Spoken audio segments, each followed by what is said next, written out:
ennaku zino nga tuli mu regimu y'omumpembe yo seriti bahabulwa lutabayisirwa mutabani wa Kalekyezi kino kifuuse vice versa ensi agifudde kyakuzanyisa nti n'amalwaliro kati agataddemu abatamanya ngamba basobola okukima omulwadde ku kitanda bamukuba n'eddagala effu ebintu bino nno twabiranga mu sinema ze twalabanga eza Hollywood nga baleeta suspect mu ddwaliro ate Kibanda ajja n'afuuka omusawo Kibanda n'ajja n'akuba omulwadde eddagala omulwadde n'afiira mu ddwaliro ng'omukibanda azza ayambadde engoye z'abasawo mwana wattu kati zivudde mu firimu zifuuse reality bwe twogerera muganda waffe gwe baakutte ne bamutulugunya oluvannyuma lwamusuula mu mochale e Mulago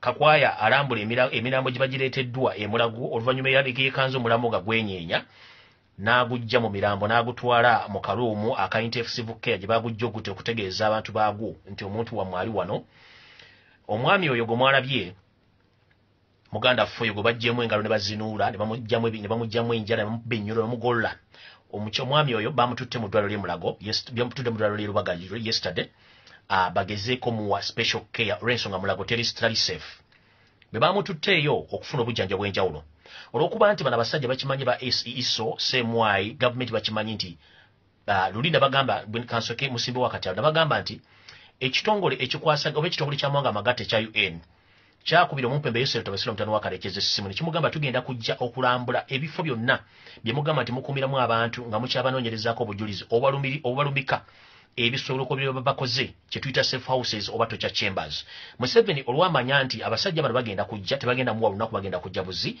kye yakola kye nayogera luna baga nti yagamba abantu mwenna abasirikale bonna bali mu bifo ebyo bitulugunyizibwamu abantu mukwate abantu bonna abayisibwa bubi abamenyeka bemwakuba ne mbayisa bubi mubatwale mubatte sina kini babuziike bundi bujo ndijja emirambo mugitwale mugiziike emirambo gisule mwagala kati olw'okuba nti nagamba Museveni nti wawo drones ezikutambulirako ezitambulira ku bantu abasuula emirambo n'okugiziika nga ne graveyards zino oba mass graves zonna gye bateeka abantu bano tuzimanyi gye ziri era gavumenti yo bw'ekyuka tugenda ku pinpointing nti wano waziikawo abantu wali waziikawo abantu ku faamu zammwe waziikawo abantu ekyo Museveni n'akitya nnyo olw'okuba nti yategedde nti abantu balikodinga balina statements bagenda okukola after kati kyeyakoze kwe kuddira emirambo gino batandika ogisuula ogidropping ewantu njagala muwulire bulungi nnyo vidiyo gye mwalabeko ku Bukedde TV ku BBS Telefine na TV zino esinga obungi tebabalya ensimbi zammwe wadde obbali ekinusu n'ekimu nti egyo emirambo gyaleeteddwa buleetedwa gyasimiddwa ewantu nti oba asimudde bijja oba agobi bantu ku ttaka information engirina wano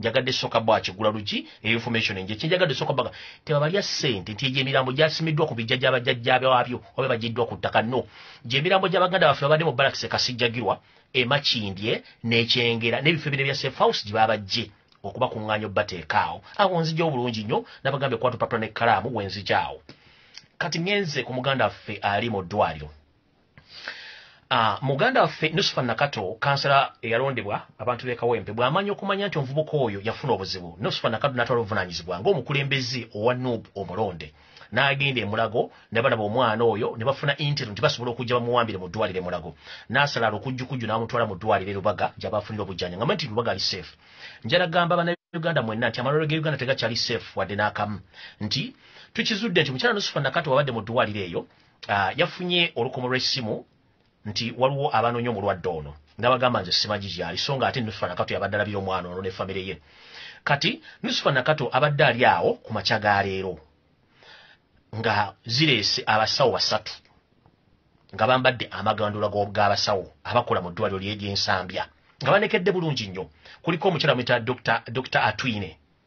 Atwine yagiddeko n'abalamanya tagasomye bulungi kati kyokka ng'ate Nusufa Nakato amanyi abasawo be baasayininze ku mulwadde ono nga tekuli Atwine ate ng'ono Atwine mukyala Munyarwanda n'abasajja baddebiddeko badde basajja Banyarwanda nga ba SFC Nusufa Nakato kyavudde abuuza omukyalo ono Dr. Atwine gwe nga sikumanyi gwe balaga nti nze in charge olwaleero baŋŋambye nze ngenda okutekinga over omulwadde oyo Nusufa Nakato namugamba it is very impossible abasawo batuwadde okwasayininga ku mulwadde ono tubamanyi bulungi nnyo so mmwe temulina kimugenda kukola kimugenda kukola no omukyala namugamba oyo Dr. Atwine nga SFC namugamba by all means olina okuva wano ffe twaweereddwa assignment y'okutukola ki eyokulabira omulwadde ono Nusufa Nakato n'agamba no leka nkubire sister in charge of this ward mutegeeze nti yakyusiza abasawo nga tetumanyi Nusufa Nakato bw'akutte essimu ojja kubira sister in charge wa ward eyo omukyalo namugamba yeyita Dr. Twine togeza n'okuba essimu kubanga already fe tulina arrangement programs n'eddwaliro lyatugambe tujja Nusufa Nakato wategeredde bana basajja ba SFC abazze okutuusa obulabe ku mwana ono. Nusufa Nakato kyavudde agamba abazadde b'omwana n'abadde bagamba nti tulina obuzibu n'abazze wano bakungu basirikale ba gavumenti wankubadde bazze bambadde nga basawo. Wano njagala okubuza eddwaliro lya Lubaga kuva ddi nga muntu batuuka okujja mbyambalo by'eddwaliro Lubaga okwefuula abasawo okujja otandika okukebera abalwadde batuusaako obulabe ng'eddwaliro litunula okujjako nga namwe mumanye ekigenda mu maaso ekyokutulugunya abalwadde ababagiddwa mu ddwaliro. Nusufa yamukubira essimu mugamba nti abo nno bayingidde naye ate waliwo amagye ageetoolodde agali ebweru mu buli kifo ekyenjawulo nga galinze okukukwata. Nusufa Nakato n'agamba no nina okukola nina okuba kuba baddewo ne MP gwe bayita Kalwanga abaddewo ng'azze okulaba omulwadde oyo. Kalwanga n'afuna engeri gy'afulumamu eddwaliro n'adduka era abasirikale bamugobera paka ku Parliament tetumanyi kimutuuseeko kuba bibaddewo ssaawa za misana awo. Ye Nakato n'asobola okuba nga akyasigadde mu ddwaliro omwo okuba nga akyamontalinga omwana ono naye nga bba abasawo amaze obba-exposinga naye nga bamugambye abasirikale abadde wabweru nga baagala omwana ono mukwata. Mission eri bweti SFC eyagala okukwata omwana ono mutta bwemala omutta egy'obujulizi kubanga omwana ono alina bingi byalabe gye babamutulugunyiza ne gye batulugunyiza bannaabwe kati alina bingi nnyo by'alina okubuulira ensi kati ovula baagala mutta bamuggyewo bamanye nti kikoze ekyo kiwedde omulwadde avuddewo afudde awedde naye njagala gamba SFC ne ISO ekikolwa kyemukola ekyokutulugunya abaana bannayuganda n'okubatta tekina kigenda batwala okutta omwana wa munno nga naawe okera ku makya n'ozaala n'oyambaza omwana ku makya n'omusindika mu ssomero agenda asome kiki ekikukwatisa omwana wa munno muggyemu enjala omunyiga obuli maawa okwate paasi eyo kya omugole ng'agolola olugoye okwate magalo osike engalo zino ozisowolemu zonna emigolo 10 nozisowola mu kiki oba oyagala mazima ifame asobola oba nsobola okubuuza kiki ekikukozesa ettima bwe lityo muli bantu muli aliyoni muli basezi already omwana mwamutuusizzaako obuvune ate kati mwagala muluba mu ddwaliro era mukubira eddagala erimutta nga ne famire mwagala giwamba naye nno oyo omwana bw'anaafa lijja kuba konda ddene nnyo eri gavumenti y'omumpi ya Yusuf Twasula mutano wakati n'ebitongole by'okukola ki by'okwerinda so musabire Nusufa Nakato kuba tukimanyi baagala mumukwata ng'ekigenzo mukwasa kwe kuba nti yajja omwana ono bo baali bamwagala afiire bamutwale bamukozese kye baagala kati ekyo nga nkimaze njagala genda ku nsonga endala nkyali ku Kigula Luggi. Njagala bannayuganda mwenna muggule amaaso era mutegere bulungi ekitongole ky'amagye ekitongole kya poliisi n'ebitongole ebirala ne media center ya Uganda bagenda kuva bakole statements zino wammanga mumpulirize bulungi. Freddy Enanga, Flavia Byekwaso n'oli omwogezi w'amagye omulala bagenda kuva bakole statements zino wano wammanga. Esooka bagenda gamba nti omuvubuka ono ali mu ddwaliro Lubaga nti ye yali mubbi w'amasimu era abadde anoonyezebwa ebbanga lyonna nti era gye yabadde agenza okubbira essimu gye baamukubira emigga egyo n'okumuggyamu enjala po n'omukuula zino engalo era bo baakoze da statement ng'egenda kuyita ku media era nga bagenda kukwata Nakato olw'okuba yabbye omubbi oba yasiniikinze omubbi bo gwe badde banoonya okumuyingiza mu ddwaliro afuna obujjanjabi nti akolagana ababbi gwe musago bagenda omuvunaana naye omuvunaana lwaki akolagana ababbi. Iyo statement mugirinde police egenda kikola statement egenda fuluma nga banoonya Nusufa Nakato n'ogamba nti oli bamwetaaga omuvubuka wa people power eri mu ddwaliro bagaba muyisa omubbi wepo n'amagye gagenda kuva gakola statement yeemu ekyo nga nkimaze waliwo ekirala mulindirire ba spokesperson b'amagye aba poliisi n'aba media center boogera government bagenda kugamba bwe bati olw'okuba nabagambye nti United Nations egenda kujja mu Uganda okebera safe houses abaana babadde batokyalingibwa n'okumanya abantu babadde bafudde bantu babaka baziikiddwa mu bitundu by'enjawulo kati already police amagye baba coachinze dda information gye balina okuyisa ku social media era mugirinde one balina statement balina okuyisa before nga sinatuuka eyo njala tegeza bannayuganda njagala mbeere bagumu information ya leero saagale balumi mitima tulina information gye nfunye nti bannayuganda abavubuka abali wakati emyaka 18 ku myaka 3 bakatta abaana abawera 15,000 abali mu safe house mu barracks z'amagye ne mu police ez'enjawulo bali 500 abaana abakattibwa olw'okuba nti Museveni abadde bazika mass graves kati mass graves yategedde nti wazitegedde bagenda tandika okudampinga emirambo egyo nga badampinze gyewa egy'empigi kati police n'amagye bagenda kuva ile statement bagambe era waliwo staged drama gwe bagenda okukola bagenda mukola batya ngalo mwalaba bwe batandika okuteekawo stage drama okubuzaabuza abantu poliisi n'amagye bagenda ku staginga abantu ku mataka agamu agali getolodde mu Buganda ng'abantu olwadde bamaze simayo entaana nti bajjeemu ne bajja ne basima emirambo gyabwe ne bagitwala ne bagidisplacing ewantu wonna ekyo poliisi egenda kikola n'amagye okubabuzaabuza nti bano abantu bagenze basuula empigi oba bagenda osuula mu bitundu ebirala babasimye busimi ku byalo ebirala ne bateekawo era abantu bagenda kuzannya katemba nga beekubya enduulu bazina beekubya enduulu beekaabya nti babbye abafu baabwe be basimye mu ntaana ezo ne babatwala ne basuula mu bitundu ebirala kati njala babula ekigambo kino poliisi egenda kukola statement eyo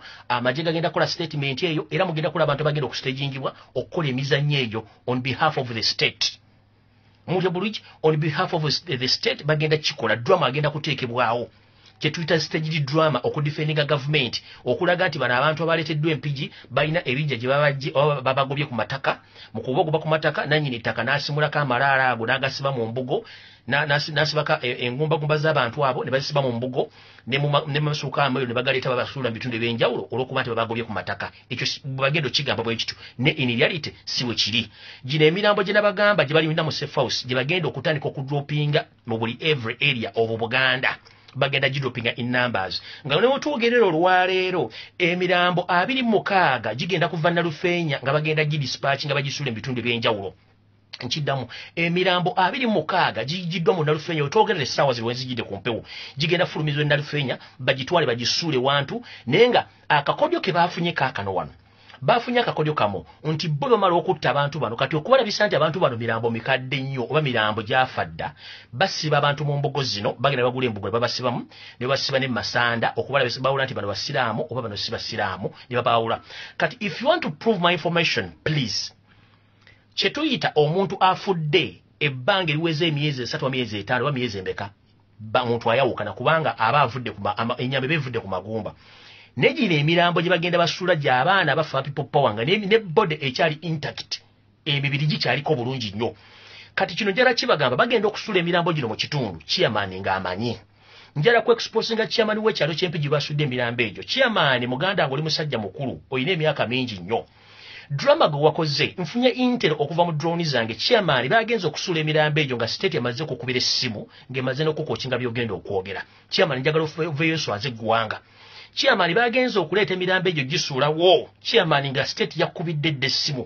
nga n'ekyo okwogera okimanyi egyo emirambo tegina gye bagijje mbagisumudde malaalo lwakuba nti omufu teyeefiira era n'emirambo gy'abalimi okuziika chairman if you want to prove the public ne poliisi byegenda ogamba egenda ku investigatinga terina kyegenda ku egyo emirambo giri fresh gy'abaana basse mu safe house batute badumping empigi bagenda bakole mbagambe emirambo 26 olwa gigenda gifulumye Nalufeenya baginoonya bagenda gisuula ekisinga bakwasa ennaku tuli mu dry season nti ebitoogo n'entoba zezisinga obwo gye balisudde abaana bano amazzi gali ku level ya wansi tebasobola kugamba nti abantu babbiddewo baakoze batya chairman bwe banjagala okuprovinga nti bakuwadde information before ng'emirambo tebanagisula wabadde otegedde abamawulire bategedde batya nti basuddewo emirambo egyo ani yakubuuziza okola statement gye wakoze era emirambo gyo nga chairman eyatuta obuvunaanyizibwa gitwalo ogijja ogamba abantu balese emirambo gino wakyekinze emirambo gya kika gye walisiivinze mu kitundu kyo kubanga emirambo egyo gye baleese emirambo nga gyafadde bakoze ki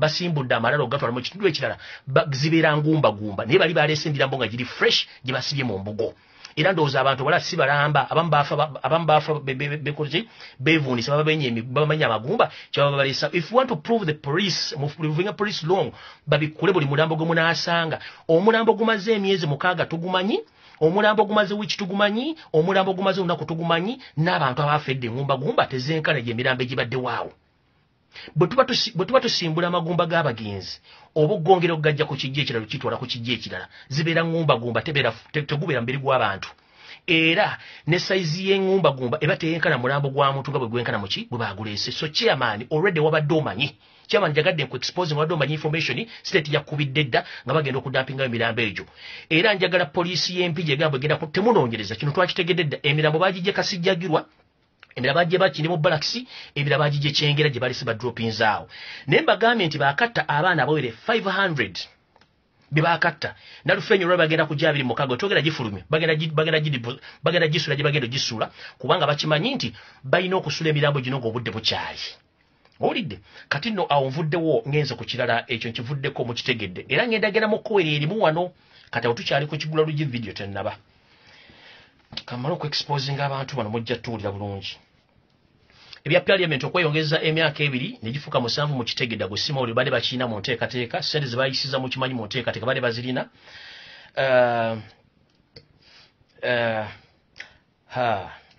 amuganda wange Jakana Nadduli ande muzeeyi Abdul Nadduli aberuwero andooza post mwagifunye bulungi era mwebereremu nzize ku mpewo kuno olwokuba nti nsose na kigula njala tegeeza jjajjaffe oba taata afa Abdul Nadduli ne muganda Jakana Nadduli wonna wooli webereremu bamalayika ab'entiisa abassi baba basindikidde ddagwe ne famire yo baagala kutta muzeeyi nabo bakugjewo naye ng'enzita gye bagenda obbajjawo eyinza okuba ey'obutwa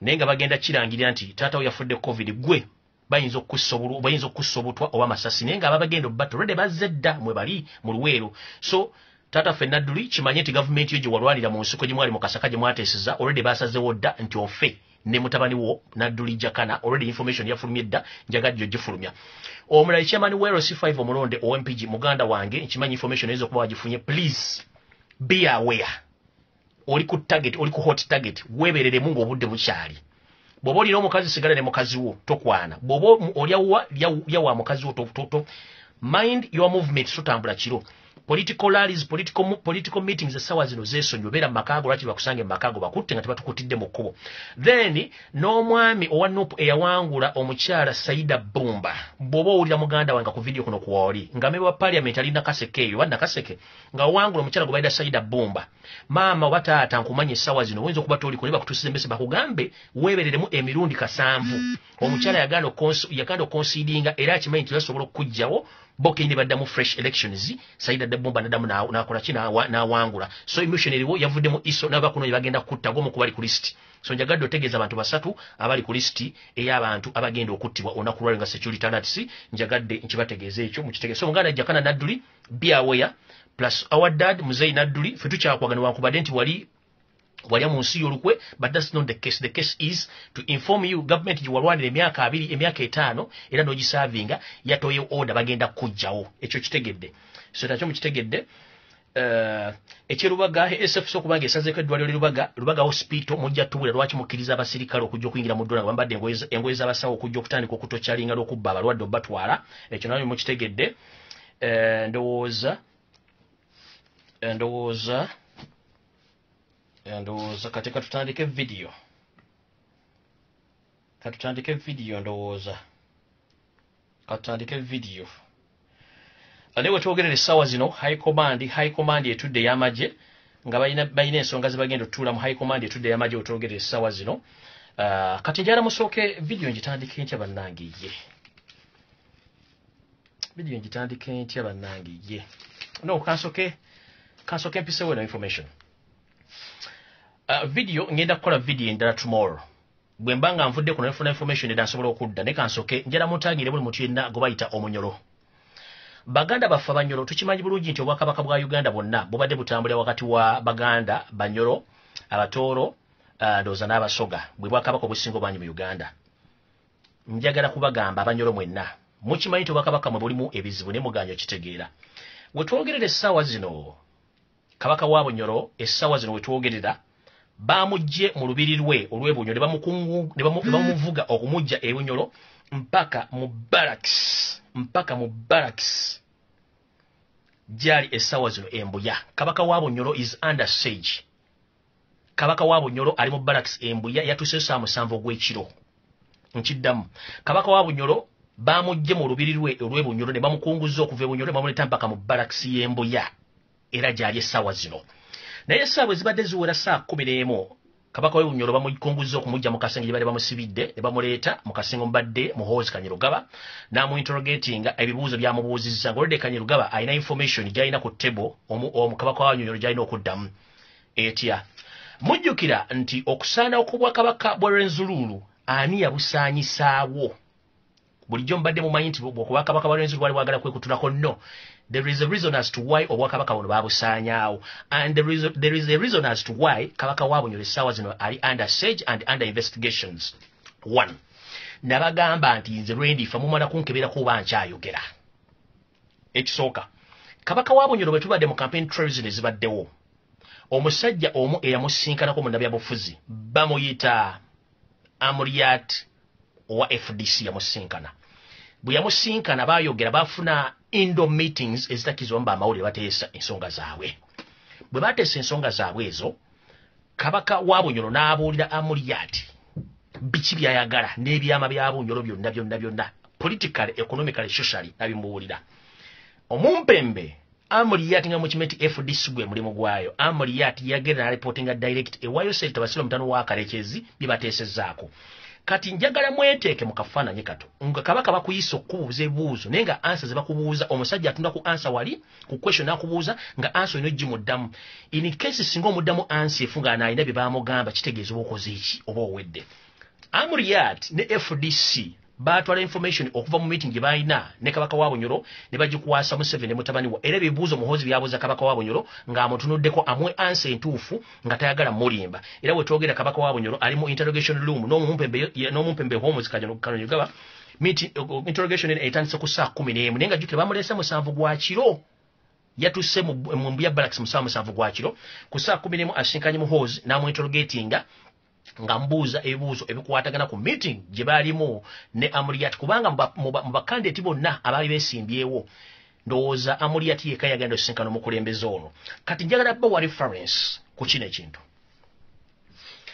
The reason as to why obwakabaka bwa Rwenzururu bwasaanawo buli bwe buti mu kalulu kali aka 2016 kabaka wa Rwenzururu yali afunye misunderstanding ne Yoweri Kaguta Museveni olw'okuleetanga abanyolani babeera mu Rwenzururu okutwala amataka g'abantu. Besigye bwe yeesimbawo n'agenda okuba kampeni bitundu bye Rwenzururu yasinkana omusinga wa Bunyoro. Ne badiscussinga political matters, economical matters ne security matters. Era kabaka wa Rwenzururu n'amugamba nti I'm going to support you with all my efforts and they agreed. Ne boogera ebigambo bingi so secretive meeting yali secretive naye ebigambo byonna omumbere byayogera ne Besigye bwe yabisitula n'abikwasa Yoseri tibahabula otabayisira omutano wa Karekezi. Museveni n'afuna information ngeri crucial nti omumbere mission gyalina against Museveni's regime eri very dangerous ekyawaliza Museveni ogenda okulumba obwakabaka wa Rwenzururu n'abo crushing atalina gwe yeebuziza kubanga already yali ayina information. That is retired Kanokiza Besigye ne FDC as we speak right now. Kabaka wa Bunyoro is in siege because of Amuriat of FDC. Bunyoro Rwenzururu Kingdom was crushed because of retired Kanokiza Besigye who got the information, who reported the Omusinga to Museveni all his plans and all his agendas which were held in the meeting between Omusinga and retired Kanokiza Besigye, the spy in opposition. Kati wetwogere saawa zino mwenda abanyolo bulijjo mbagamba mukebereka apo kabajjali nga temufaayo. Kabaka mu saawa zino ali mu sage ali Mbuya mu barracks. Naye information gye okufuna nga bangambye nti bayinza omuforcinga okusinkana President Yoweri Kaguta Museveni bayinza omuforcinga okusinkana Otabayisirwa mutabani wa Karekezi later in the evening today or tomorrow. Nenga right now as we speak he is in sage ali mu Mbuya barracks. Awo nvuddewo ngenze maaso. Kati ntandise video munange luli bwe nakola video nebategeeza nembagamba nti waliwo ensonga ezigenda maaso mu Sefausi UN yakubira mumpembe yose tawasira mutano waka nemugamba tugenda kujja okuchekinga ebifo mwe mukumira abantu mujjako obujulizi. Museveni nga ate bali abantu bangi nnyo abali mu Barracks abali mu Sefauses n'ennyumba obuyumba ez'abantu kubatulugunyiza abantu bune. Museveni afuna panic olw'ensonga nti abaana bangi abatulugunyiziddwa era bawambiddwa mostly abaana bano Baganda. Abaana bano babeera Baganda Museveni akimanyi nti ayagala kukendeza ggwanga lya Baganda okubatta Obama ku nsi gye bayita Buganda oba ku planet Uganda. Kati Museveni kye yakoze ng'agamba ebitongole by'okuwulira mugende abantu bonna bwe mwayisa obubi nga bali mu mbeera mbi mubatte era mubaziike oba mubadampinge. Nenzija ne mbagamba temwewuunya nga batandise okusula emirambo ku kkubo oba nga bagiyisize mass graves. Ne mbagamba temwekanga nga Museveni atandise okubeeramu panic okunoonya engeri gy'asindikamu mirambo gino okubanga bagiziika. Kati akakodyo kali bwe kati. Bwe yategedde ebintu nti UN egenda kujja ekebere n'akola bw'ati. baddira ne bakwata emirambo gino kuba njukira bagenda settinga drama ewabantu kubyayo gye bagenda okukola kye bagenda oteeka emirambo egyo abantu balowooze mbu simi bagisimye jjuni bagireeta okusengula abantu ku mataka. No, it's not the truth. The truth is eno drama eri wakati wa bitongole byakwenda Museveni byataddewo n'abagamba ati mukole drama ono atya mbagaye bagenda kusettinga abantu ku byalo batandika okuzanya drama nti basimudde emirambo gyabwe bagisuula gye batamanyi abo we bali basasuddwa dda ssente. Naye akakodyo kalibwe kati bagenda kuddira poliisi kenyini ya Uganda bano olumala okusuula emirambo bagisuula LC emanyi tebasobola kusuula mulambo nga LC temanyi bagisule mu bibanja by'abantu bamala gisula mu bibanja by'abantu gobo otafaayo okujja kukebera ku kibanja kyo basobola okujja ne bakozesa ze thermometry ne baleeta poliisi n'enoonyereza gwe gwenyini nanyini kiba ne bakwata ne bakusiba nti ota abantu ekyo bwe kiba kiganje bakozesa chairman ne bamala osuula emirambo egyo n'agitegeera ajja n'ategeeza public n'eyita poliisi kati poliisi bw'ejjayo kyekola ekwata emirambo gino negamba tegenda kukola investigations n'egitwala mu ggwanika lyonna eryali Faro Hospital. Kati bwe twala emirambo gino kiba kitegeeza emirambo egyo gigenze buterevu muki mu mikono gya gavumenti gigenze muki mu ggwanika. Bwe gigenda mu ggwanika tewabawo more questions as to why bano abantu bavudde luddawa ani yabasse kubanga olwedde poliisi yebeeyina obuvunaanyizibwa. Kitegeeza emirambo gyasuuliddwa empigi automatically kati giri 15 gavumenti y'omumpu embeeyosere mutwalo wakalekeze egambe beejejjeeko n'ebirala gigenda okusuulibwa. Kati kino bakikola poliisi bwejja ekima emirambo gino ng'egitwala egamba egenda kukola more investigations which investigation teziriiyo emirambo nga batandika okukola ki buli muntu ababuliddwako omuntu we ojja genda mu referral hospital otandika okunoonya omulambo gwo bagukuwe ne mu kugukuwa referral hospital ewanaba omulambo gwo bagenda teekebwa abasirikale ba SFC aba poliisi bonna bambega nga bakuwa omulambo gwo tebakukkiriza gutunulako bagukuwa nga guli sirudi ne bakusindikirako n'abasirikale abagenda okumakinga sure nti omulambo temugukebera just basobola okuidentify baga nti gwe n'okkiriza nti gwe gwo ne tebakkiriza kikyagutuukako bakuwerekere ne gy'ogenda oguziika abo bambega bagenda okuvenga omulambo gumaze okuyingira mu ttaka nga temukyasobola gujjayo abo ku buli referral hospital ewali mochari webali nkiddamu abo ku buli referral hospital ewali mochari webali ne buli wagenda ositeekebwa emirambo egyo nga zimaze okuva mu nnimiro gye bagenda ogisuula wagenda kuba abasirikale ba SFC nga bali mu ngoye za bulijjo ndamu bagenda kweyita nti basawo. Kati kino njagala ddiru yammwe efe Museveni mulekerawo okutta abantu eno tuli mu 21st century. Njagala omukyala gwe bayita Flavia Byekwanso oveeyo ojjoyerega ebigambo bitakwatagana ng'enviirizo zino eza penso zaawukana mpanvu si mpanvu nyimpi si nyimpi zikuleeza ekyenyi ojja obuulire ggwanga kasasirowo. Njagala musajja wange piano ennanga ya Lupacino ojja otandika okukola statement enfu wepono bimyuka w'omwogezi w'amagye ne media center mujje mutandika okukola kasasiro nga mukola ebintu bino nze ddiru nyiyeemu omunnyo eyefudde mulekerawo okutta abaana ba Buganda mulekerawo okutta bannayuganda chairman w'empigi obadde okimanyi.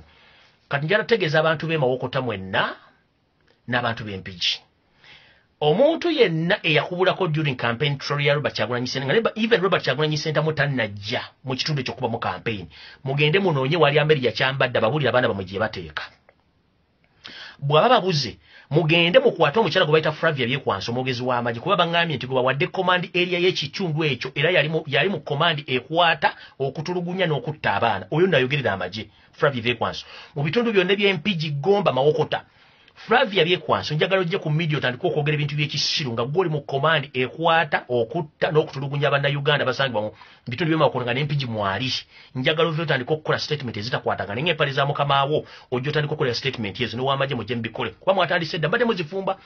Njagala ku media zonna ez'omu Kampala mba exposing kati ntandise bwe mu Kowere erimu poliisi amagye SFC iso semwai baatuzizza TV radio stations ne baziwa tasks ezokukola mu tasks zino zilikuwa baziwadde ssente. Poliisi yekubuulira wa wogenda okukavalinga amawulire era n'agenda okugafalinga baba bamutegedde dde ogenda okukola ki ogakavalinga nekibi yogenda okwogera. Mu radio zino mulimu NBS TV mulimu Bukedde TV mulimu BBS Telefina akaboozi ku bbiri ne radio endala ezisinga obungi mu Kampala zonna bajournalist baaza basaka amawulire babatuziza mu meeting nabawo ekyoja mu miro nga balina okureportinga according to army's orders or police orders gibagenda okukavalinga amawulire gye bana basudde emirambo gino. Era kyenva mulaba gwebuuze lwaki emirambo gino lwasuddudwa empigi NBS BBS Telefina basoose okubanga already ne Bukedde bibadde bakochinze okuba bana abantu bali coached well coached bulungi nnyo TV radio stations ezisinga obungi mu Kampala ziri mu ddiiru eno ey'okubuzaabuza bannayuganda ekitta abantu ekigenda mu maaso n'okujja bantu mu self-house obakola ki oba droppinga. Kati njagala ki TV kyonna mu Buganda oba ki radio station kyonna kitandika okwogera ebintu bitakwatagana nga mwogera amawulire amafu nze maze exposinga mukolagana ne ISO Semwai poliisi n'amagye okutandika okulipotinga amawulire amafu nga muga nti emirambo gino gyasimiddwa oba gina gye gyaggiddwa kubijja oba gye bagobye bantu ku mataka nga mugenda kulipotinga fake news. Bano abaana bagambye babajje mu Kasijjagirwa Masaka, abalala babajje Kyengera, abalala babajje Makindi mu barracks gye babattidde. Nyo balito basulaawo. Lwakubanga omanyi nti omuntu teyeefiira abazze okusima emirambo gino oba okusima okuteeka emirambo gino entana zibasimi ziringa z'abaana bato ng'ate abantu bakulu. Ndowooza oba kiki ekyaba oba mizimu gya Buganda gye gyabatinkudde obwongo ne basula emizimu ne basula emirambo egyo ne badduka simanyi na kumanya. Bembo mwagala okumanya amazima poliisi n'amagye ne bannamawulire mutuyambe mubikule ku mirambo egyo tuverifyinge mwalese ngumba z'abantu oba mwalese emirambo egiri fresh. To challenge me mwalese ngumba z'abantu oba mwalese emirambo egiri fresh. Kyenjagala mu challenging public. Mwalese ngumba z'abantu oba mwalese emirambo egiri fresh. Kyenjagala mu verifyinge eri abantu. Naye nga wona mugenda TV zino zemba mejjedde NBS TV, Bukedde TV, BBS Telefina, akabozi kubira radio stations endala zonna. Abasasi baazo abasaka amawulire basasuddwa ssente. Era bababulira nti mugende mu kitundu gundi gye mugenda covering emirambo. Nga sinasimbula genda mu kkoere erimu waliwo mu kitundu ekya Eastern part of Uganda. Tebampadde location, drone ya tempadde location. Waliwo ISO Semwai batika abaana mu basi namba. Bonna ng'abaana abali baana banda ya Nakalama. Ne bavuga okujja mu safe house gye babakuŋŋaanya basejjulamu abantu wakati w'enkaaga mu bana ku nkaaga mu bataano basi. Basi eno bateekamu abaana ne bajjuzaamu basi ne bagivuga ne bagitwala mu Eastern. Naye ng'agivuga musajja Munyarwanda n'abasajja ba SFC babiri nga bali mu basi. Nga order bamuwadde nti bw'atuuka owali olukonko lw'amaanyi basuleyo basi eno. Basajja bavuga basi okugijja gye baagijja nga bataddemu abaana bonna abawambe ne bagitwala mu Eastern part of Uganda. Omusajja n'akwata basi n'agikuba ekigo. Bw'agikuba ekigo mwenna abantu abali mu Eastern, that is Busoga region, information embadde mugimanyi mugisirikidde. Nze nafunyeko just info kubategeeza. Basi bwe mala okuvaayo n'egwa n'eyeerungudugula ennyuma y'ekigo n'eyingira ekiwonko n'egwa. Abatuuze nga bamanyi nti ku kkubo kubeerako abantu abawulira nti emmotoka egudde badduka okujja okulaba ki ekiguddewo. Obudde bwali bwakawungeezi. Ne batuukawo okutaasa abantu bagenda okuwulira abantu bataasa nga bakaba mu Luganda bonna nga olulimi boogera Luganda. Waayitawo akaseera mpawe kaaga bazze okutaasa amagye gye gaafubutuka ne galyoka gakuba amasi ne basooka bagambe muvuba nti musobola kuyamba muvuba nti tugenda kyekolerako abantu mwaleeze empaka. Asajja bakuba amasasi mu bbanga ne bagoba ne badduka. Ne bagenda. Naye mu distance ya yadi ng'ebikumi mu distance ya kilomita ng'emu after bagenda okuwulira amasasi agafukumuka amayitirivu. Kitegeeza nti abaana bonna bali mu bbaasi eyo n'abasirikale abaalimu be baali batumye okukola omulimu guno babamaliriza. Omuntu yenna ng'oli mu Busoga region nga wafuna information eno gisirikira notagyogera nga mukimanyi nti bbaasi bagiteekamu bane babatta kiba kitegeeza nammwe muli babi nnyo. Eyo nayo information ngibawadde ngenze.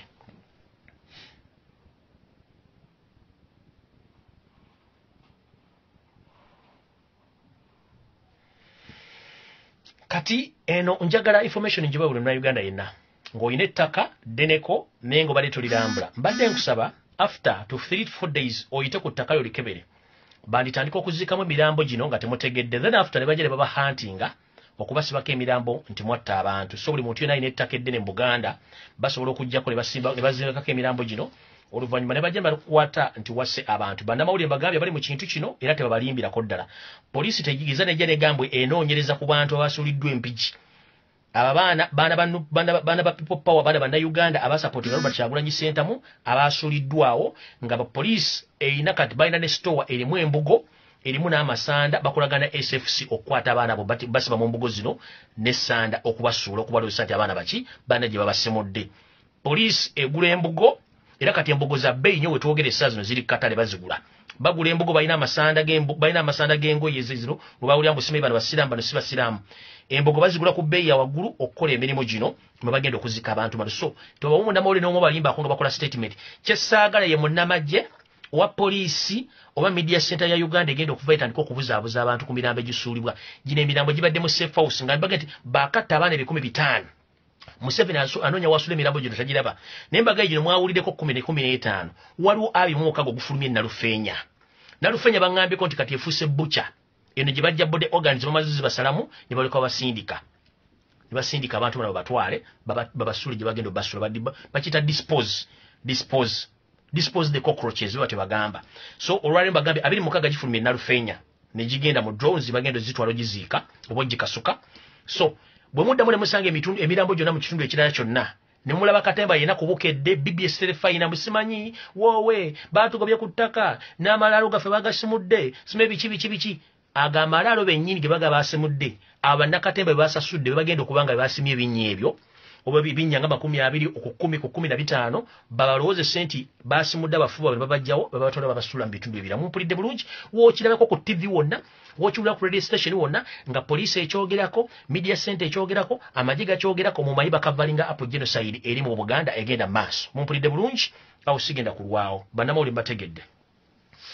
Era musuubire emirambo mingi nnyo egigenda osuulibwa mu bitundu ebyenjawulo eby'e Uganda gamba nga mu Bitoogo mu Mazzi.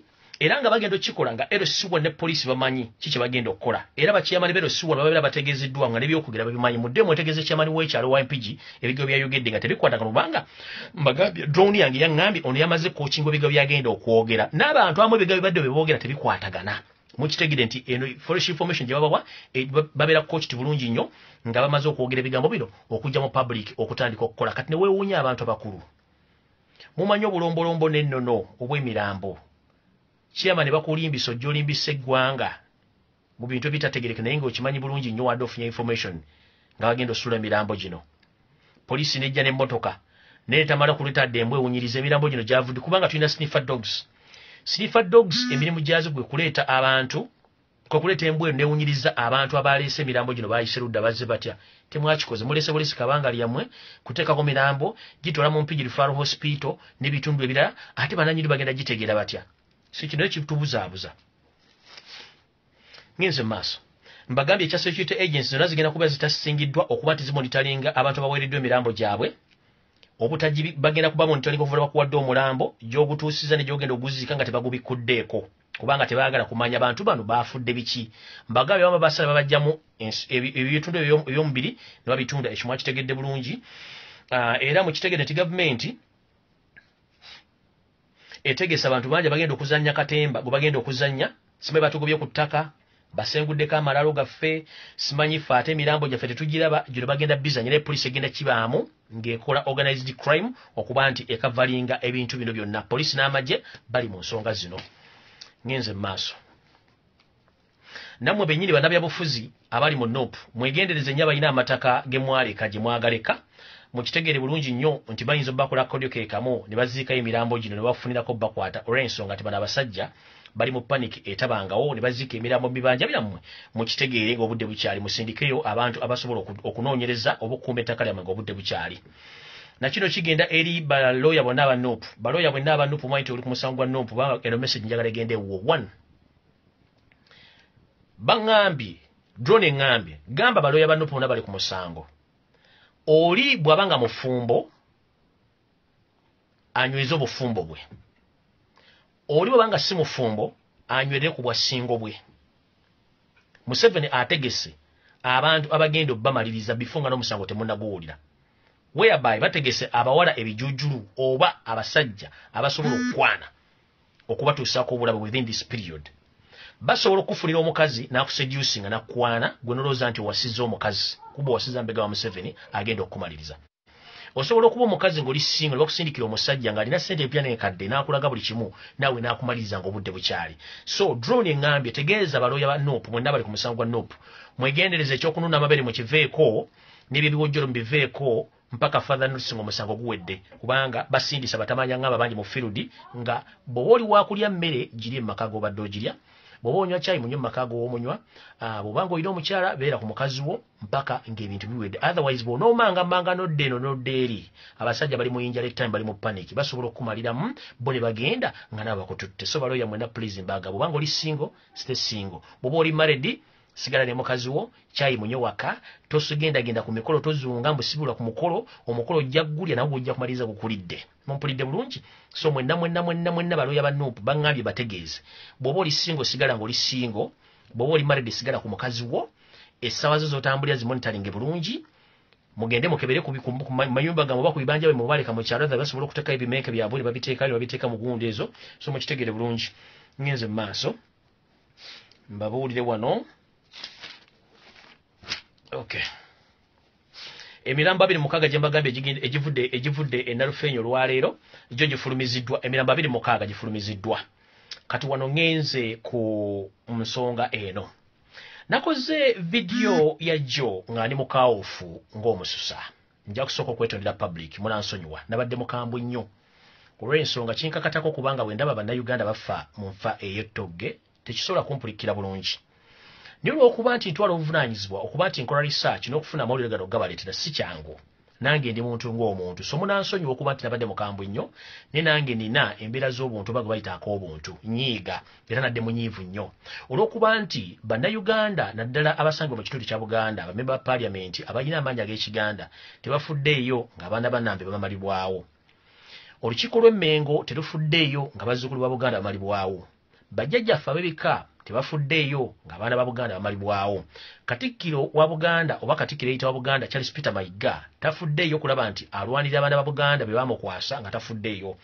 n'Obwakabaka obukulembera Abalangira n'Abambejja nga nabo Abalangira babeesuludde gwa Naggamba teri ayogera nange mu nsaasira baddayogera ebbanga lyonna nga ngezaako nnyo okuzza embeera Obuganda bwe nga bulunako obutuuka okuba nange entuuka n'ennemererwanga ebintu binsobedde ani agenda okwogerera Obuganda ani agenda okutaasa Obuganda na kino nno n'ensooka mbaga njala kunsonyi olulimi luno nakozesezza lwadde lukawufu nnyo kubanga nina feelings ng'omuntu okulaba nti institution ennamba oba Obwakabaka obulamba gavumenti tesobola kuvaayo kwetongola kukuwa statement ekola ki statement esoboka n'eyo video gye mulabye Charles Peter Mayiga gy'akoze olwalo it's an old video gye basazemu obusazi akantu ako ne bakapostinga bwe mba mwagala okubategeeza ekituufu omwami oyo obanga ddala tawagira Museveni n'ebikolwa bye nga abyewakana aveeyo akole kituyita press conference mu Bulange Mmengo mu ofiisi ye akondeeminga ebikolwa ebyokutta abantu ayogere ne ku current situation n'abaana amannya gennyini g'abaana be basse ne be bakubye emiggo n'emirambo eyo video nkadde nnyo gye yayogedde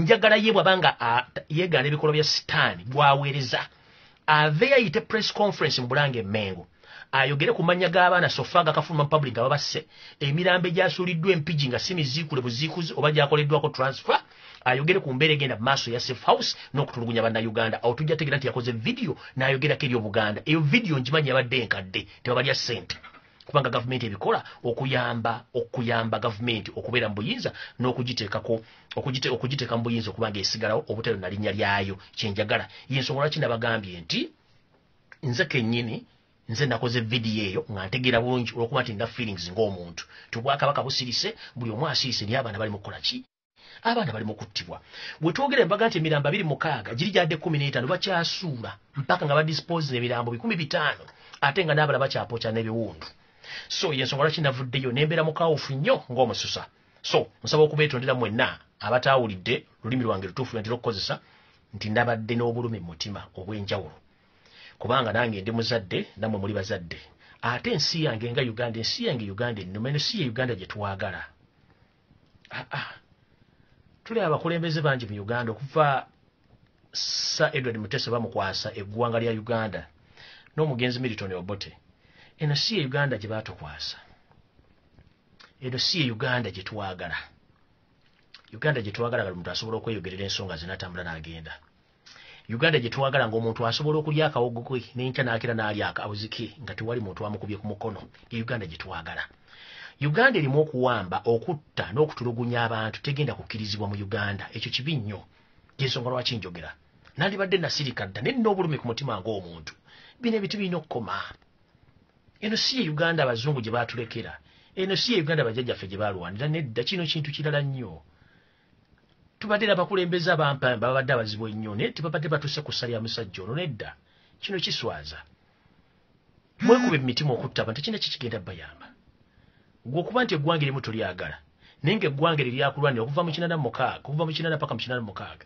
naye ng'olitulugunya olitta kiba tekikola makulu okubanga bannayuganda bakubiridde okuwera omusolo n'okuba nti babonyeza bonyeza batwalako amataka ate n'obulamu bw'otwala kiba tekikkirizibwa mateeka era kiba kyansonyi nnyo siwa kuba tetulina byakukola ebyakukola tulina eggwanga tulyagala olw'okuba nti nze Lumbuye naye ng'ayogera kati yekomeko ali tekinzijjako kwagala Obadiah Ssemakula tezinza kwagala Cecilia Ogwaro tekinzijjako kwagala Pastor Andrew Muwanguzi tekinzijjako kwagala Swengere newankubadde nti tutwogera olulimi lwatuva mu bitundu byanjawulo kubanga we are all brothers and sisters we are black we are allocated in the one country in the same country that is Uganda so although I'm Muganda I care about the other parts of the country and other tribes yensonga lwaki nze mu administration gitabeera mwana mu ggwanga mwendi sayawula mawanga in fact mu service gye nakola nayagalanga nnyo abantu ab'amawanga amala batali baganda nga I serve them okubafiiringisa nti bali comfortable mu society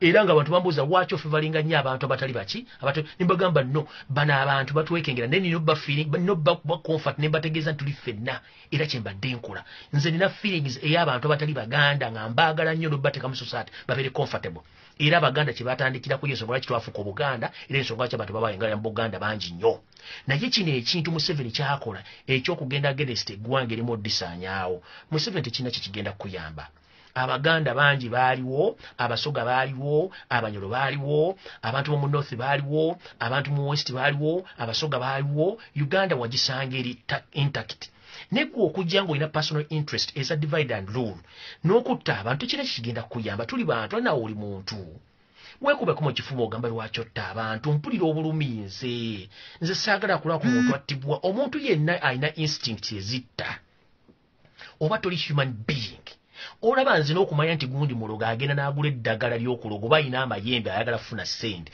ne woosula nsengukawo nze ne banga nti oyo mugagga gundi alina amayembe noba ompadde omulimu enkyankera kuzungu kuzingako byange ne ŋŋenda kubanga saagala kujja kintu kya muntu Katonda kye yateekako ku nsi kuno nga kissa n'enkitta siina buyinza njagala kigende kirwale kife byakyo nga siina mukono lwaki ŋŋenda okusaba mu kkanisa nga nassa omuntu Janet oyina abaana ne lwaki olagira abantu baana babatte Museveni oyina abaana lwaki olagira abaana babo babatte muwana gwe ayina ekkanisa gy'agamba mu praise the Lord Mukama yeebazibwe naye nga mulimu kutta abaana b'abantu naye n'agenda n'agamba Mukama yeebazibwe kiki kino ekiri mu nsi Museveni bakulayiza ku Bayibuli ne ku Lwani n'ogikuwa n'ogiteeka mu maaso n'ogamba nti mu linnya lya Katonda ayira fuga Uganda naye ng'olayira kutta bantu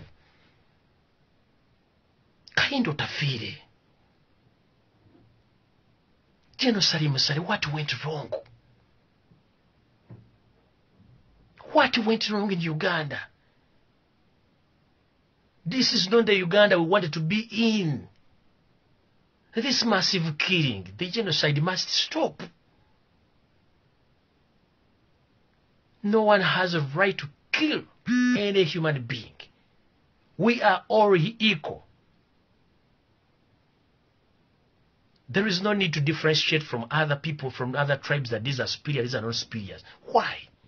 Why do you kill people? For what use? We're meant to be together. Right now, kabaka wa Bunyoro ali mu stage. Kabaka wa Buganda ali mu stage. Chiche mufunamu, chiche baba tuma. Chiche baba, Museveni njera kubuuza. Botta abantu oyongera kuwangala oba oyongera kasinga family yo. Muhoozi Kanyerugaba, you were a young man of 43. Who bewitched you to the extent you ordered the assassination of Baganda? Does that orders give you more life than others? Or you put more curse on your kids, on your grandies? Each order you pass that kill, assassinate, it doesn't add you life. Okujjako okutta obusi. Njala kubuuza Museveni kiki kino kimulimu. Njala kubuuza Chief Justice biki bimulimu bino. Njala kubuuza Speaker Rebecca Kadaga n'ensi gye tulimu ki. Njala kubuuza abasajja ba NRM bambala t-shirt emyufu ne mudda ne mu blogging. Ensi gye tulimu ki. Singa kyaliwo ekiti abazungu bandibadde baatumalawo mu Uganda kuba bali beetaaga Uganda okusinga ffe tugyetaaga. Abazungu bandibadde baatumalawo dda nga Uganda baagitwala ne bagamba no bana batuka tubaterekera obutuuze beefuge.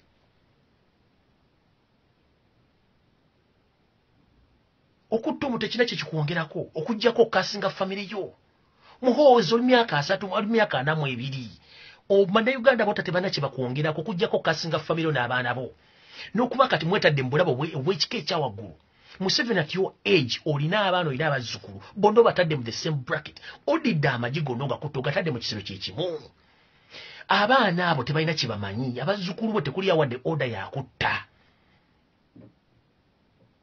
Kabere Natasha Kabera tekuli yali awadde order yakutta naye maama waabwe taata waabwe muganda babawa orders okutta that means abaana babagenda kubeerako ne custody babagenda kubeera custody whereby nti n'aba bagenda obbanoonya after your regime bagenda battira bwereere naye nga si kitonde yagadde ekyo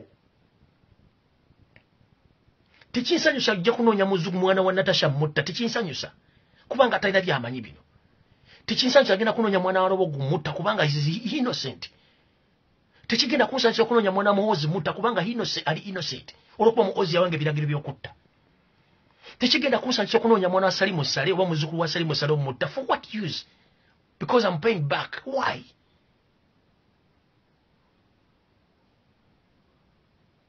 ensi tekungulwa tuyitako buyisako wayagiviira tuli mukkabuka Salimu Sale bogagga byolina bagenda kuzika mu nnaku 6 Museveni bagenda kuzika nnaku 6 toyina muntu agenda kuzika na akedi oba na BM bagenda bazika mu waki mukasinga generation y'abaana bammwe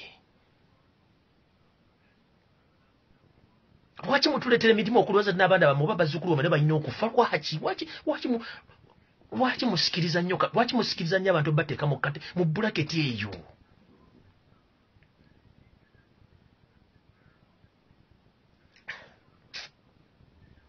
buli muntu yenna kati akasinga Uganda efuuse butcher kutta busi why how did we end there parliament today they just think about their threats abaana ba Uganda bali mu kufa millions and millions for them they are just there tuongeza sente tuongeza term limit simento kulabi you need to care about others we are in this community because we care about each others neze sijja kunoonya mwana muzukulu wa Salimu ntakuba Salimu Sale ya order linga abantu babatte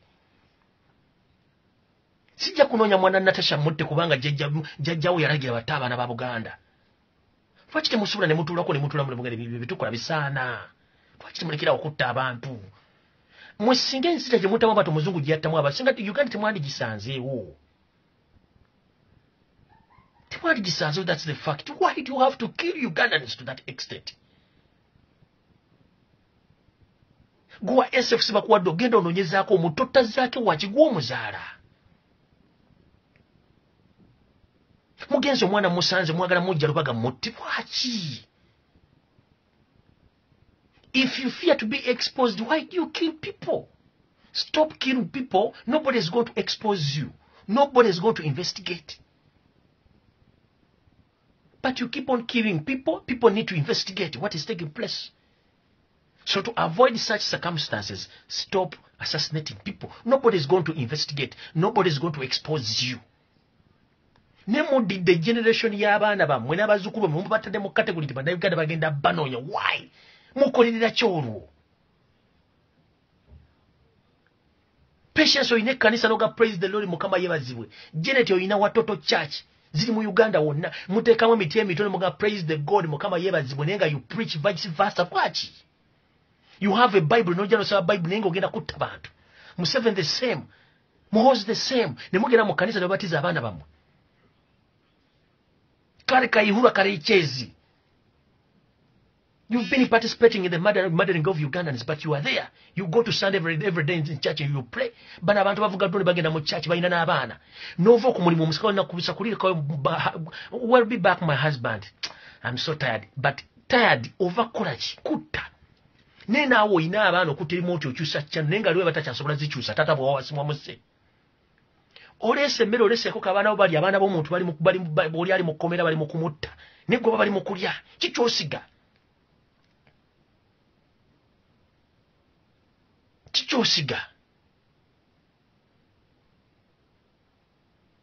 kikyemusiga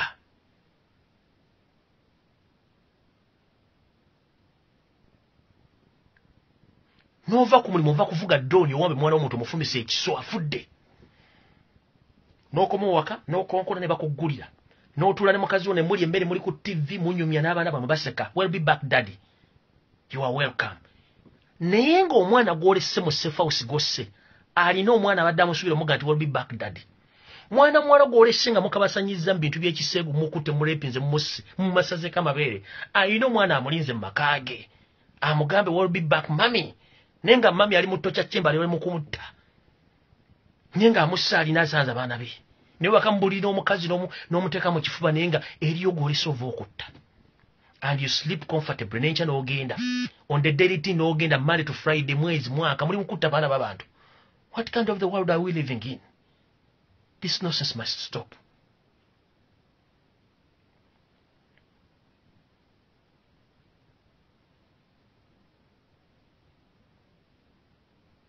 You've been looking for me almost for 2 years. Chichi enkoze.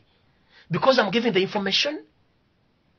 For two consecutive years, muno nyalumbuye. For what use? If you stop killing people, if you stop corruption, if we change power peacefully, lumbuye sina kye luna ku media, sina kye njagala ku media. Kuba siguno gwe mulimu gwe nasomeza sirimu namawulire.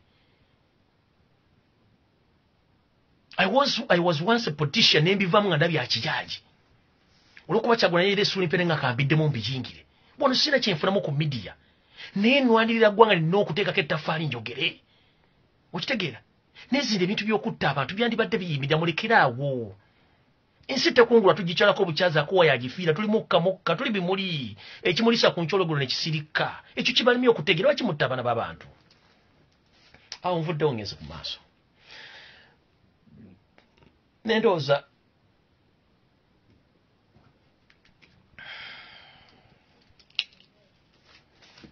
kankome wano. Kankome wano enkyanja kujja na information endala. Kandagene when stop nze wano. Nja kujja na information kuba nkimanyi katuloni zange zinoonya ngenda ba information endala na nnyingi nnyo.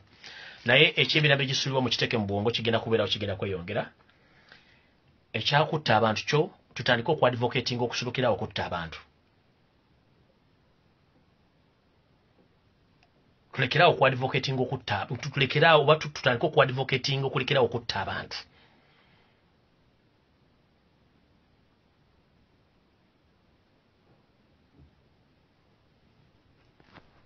As I'm concluding this video, njala kubuuzayo Senator Basiro Wakanejeza. Wagenda Luwero during Obotezo regime ozotta abantu. N'ogende Luwero otta abantu, n'ogende Rwanda n'otta abantu, ogenze Sudan otta abantu, ogenze Congo otta abantu, ogenze Somalia, ogenze mu Central African Republic. Mu bantu abo bonna b'oyo bosse, wali weeyongeddeko emmere gy'oli obungi, otulo tuwebaka tweyongerako oba tukutukyali nga bwe tuli. Oba wotta abantu abo oyina endagaano ne Katonda nti gwe Katonda yakusindika ottego oleme kuvaawo. Eno question egenda bajjere bonna bali maje. Before nga temunnayongera kutta bantu njala babuuza. Muli basajja na bakazi, mulina abaana. Abaana be muzadde mubasimidde musingi ki? Mubasimidde musingi ki? Ffe tetulina budde bugenda kudda onoonya omwana muhozi mutte kubanga kitaawe yatta abaana bange. Tikigenda kukola. Kati ffe n'okubalaga nti tuwagala peaceful transition of power. Tusazeewo tu advocating peaceful demonstration kye tuyita stay home strike. Okubalaga nti twagala kujja ku street kukola fujjo. Era nkubiza bannayuganda munne mwali ku vidiyo eno mutandika oku advocating abantu okusigala ewaka. Tebagenda kugula amaduuka, temugula amasomero, temugula business, musigale waka. Tukole kye tuyita peaceful demonstration nga tuli ewaka, stay home strike. Yeye agala okututta atutte. Naye tusigale nga tu advocating ekyo tuyita peaceful demonstration, stay home strike. Tewali kukola, tewali kugula amaduuka, just a mere 2 weeks. Economy ejja kuba egudde, economy egudde peacefully. So si by force tugenda kukwata mundu.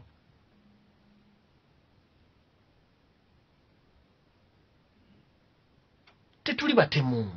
We are not meant to kill each other.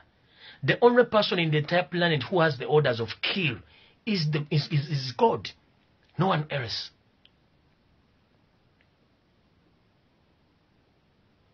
Katonda yalina obuyinza obutta. nze mbagambe ne bwe mpulira omuntu nti mulogo nsenguka ku kiro kuba saagala kulya bintu birimu kutta na ku sacrifice omwana simena kuzibe sibyagala.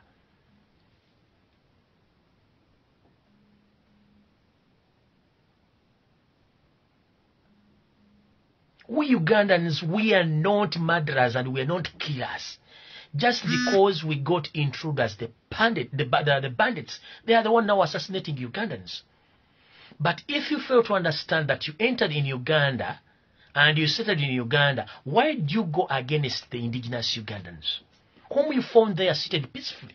Why do you? It's those indigenous Ugandans who supported you with your ideas until where you are right now. But now you're against the indigenous Ugandans. You're killing them for what use? What are you going to gain in those killings? Apart from cursing your entire generation, your grandest generation, and even your life. If your name is going to be cursed, as we speak right now, no one in Uganda wants to hear the name called Yosef Tabasiba, the son of Kariches, even Muhoz, even Salim Musari. But at what extent? How do we reach there? How did we reach there?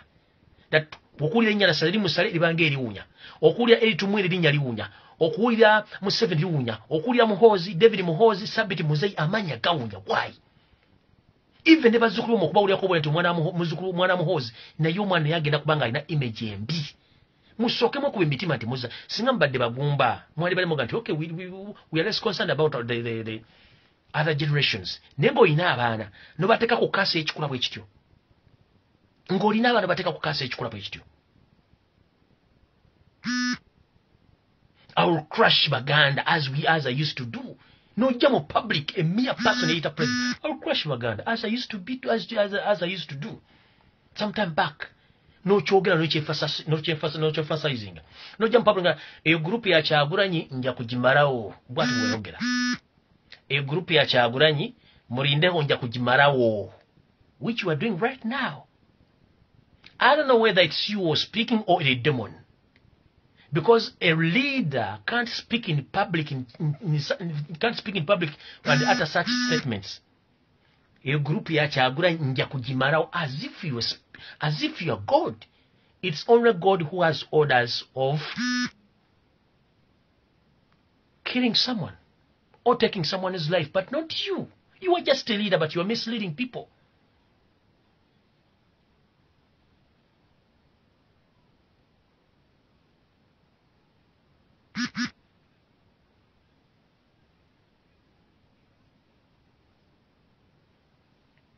This nonsense must stop.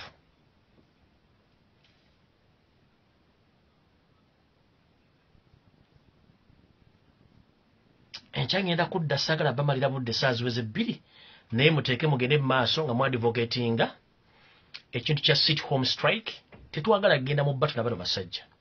Ekyekkoti mukitegedde ebintu bingi bitambula, tukireke kitambule. Babuli kimu kitambula. Naye amama babazi wonna wolinga nkonkulinga video n'amama babazi bwewale nnyo omuzannyo gwe bakutaddemu kubanga waliwo bigenda mu maaso in terms of information etegeeza nti mama babazi bagala kufrontinga Museveni ayinza obutasobola kumala kubanga he was informed that he can't win this case. So waliwo obuvugu mwagala okunaye mama babazi wegendereze kubanga tetukyagala kutuzannyisa tit for tat. Mama babazi wegendereze, we know you. Naye nga nze nja kusaba eggwanga nga bwe liri essaawa zino ekyokutta abantu kirekeraawo. Mulekera okutta abantu. Enkya nzija information egenda kubeera live. Ne wenjogera ngenda sula nga nfuna information eba drones, if not sonyiza n'okudda ku ssaawa 4 oba ku ssaawa 5. Let me first stop this video, then nkwate mu contacts zange. Na information gye bali jagala obawa ne kamala okukwata mu contacts zange ndabe nnyinza okudda if it is necessary. So muninde.